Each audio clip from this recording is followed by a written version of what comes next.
Atenção, atenção, notícia urgente. Todo cuidado nas ruas.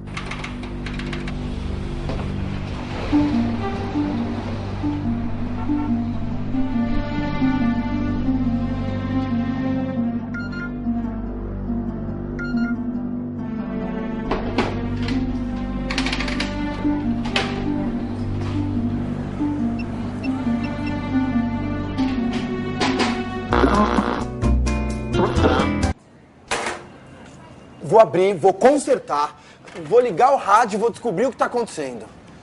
E tudo vai ficar bem.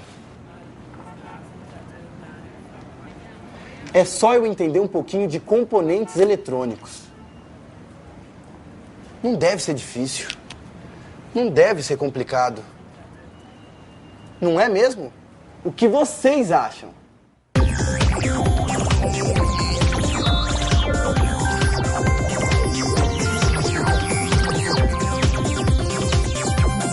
No início, a montagem de circuitos eletrônicos era feita artesanalmente. Sobre um chassis eram parafusadas pontes de ligações e nestas pontes eram realizadas as conexões entre os vários componentes e a respectiva fiação, soldados de acordo com um diagrama pré-determinado.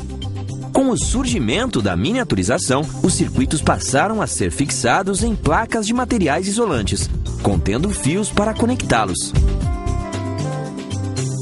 Após a Segunda Guerra Mundial, a eletrônica passou a utilizar o circuito impresso, onde os fios foram substituídos por trilhas confeccionadas de cobre sobre a superfície das placas isolantes.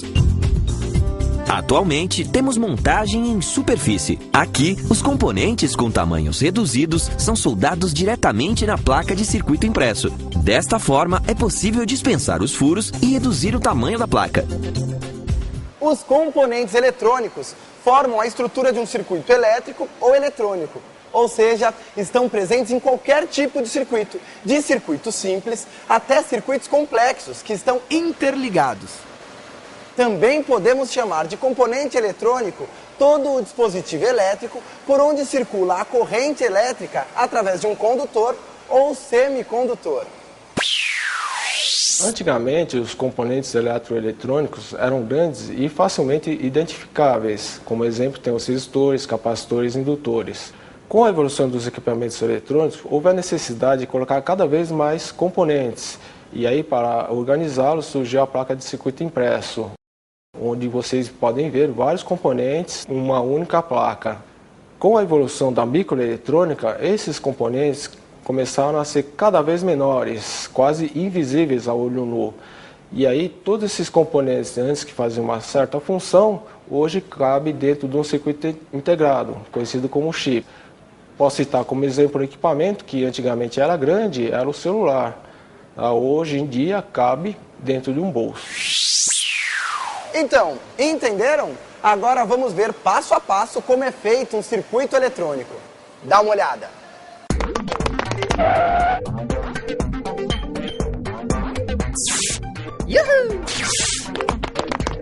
O circuito eletrônico é constituído por pelo menos 3 elementos. O dispositivo de saída, que realiza trabalho útil, como um alto-falante e um monitor de vídeo, por exemplo. Os condutores, que interligam os componentes do circuito. E o dispositivo de entrada, que pode converter outra forma de energia em eletricidade, que, por consequência, poderá ser utilizada pelo circuito. A principal diferença entre o circuito eletrônico e o elétrico é que o circuito eletrônico vai agregar em toda a sua montagem vários componentes elétricos. Um aparelho de televisão possui diversos blocos, como todo circuito eletrônico. A entrada da televisão, digamos assim, do sinal da televisão, é o seletor de canais. Ele é o responsável pela sintonia e captação do canal desejado. Esse circuito vai ligado com um bloco conhecido por demodulador. Este demodulador terá basicamente 3 saídas. Numa delas ele apresentará informação de áudio, que será amplificada pelo amplificador de áudio e depois será transformado em som através do alto-falante. A outra saída dele vai direto para o circuito amplificador de vídeo, que gera a imagem ou em preto e branco ou colorido, somando 2 informações diferentes. E essa imagem é reproduzida no tubo ou no cinescópio. E a outra saída vai ligada com um separador de sincronismo, que alimenta o amplificador vertical e o amplificador horizontal, que permitem que a bobina defletora faça com que a imagem se abra na sua televisão, tanto num sentido quanto em outro. Parte também importante de uma televisão é a fonte de alta tensão, cujo coração é o transformador de saída horizontal, que gera uma tensão elevada, que é aplicada no tubo, numa outra posição, atraindo os elétrons para a tela, permitindo que o tubo se acenda. Todo equipamento eletrônico necessita de uma fonte de alimentação. O televisor também tem isso. E a função da fonte de alimentação é gerar energia, converter energia e gerar essa energia de uma forma correta para todos os estágios ou blocos da televisão. Ufa, prontinho. Deixa eu ver. Agora sim vai dar para saber o que aconteceu.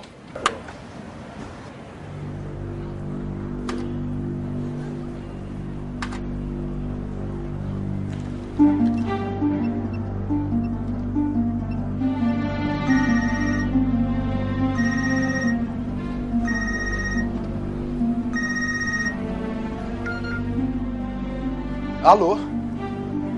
Lu? Já ia te ligar, desculpa. É que eu acabei me atrasando. É que eu fui consertar o rádio e acabei me envolvendo com tantos componentes eletrônicos e... O quê? Eu não me atrasei? Como assim? Mas...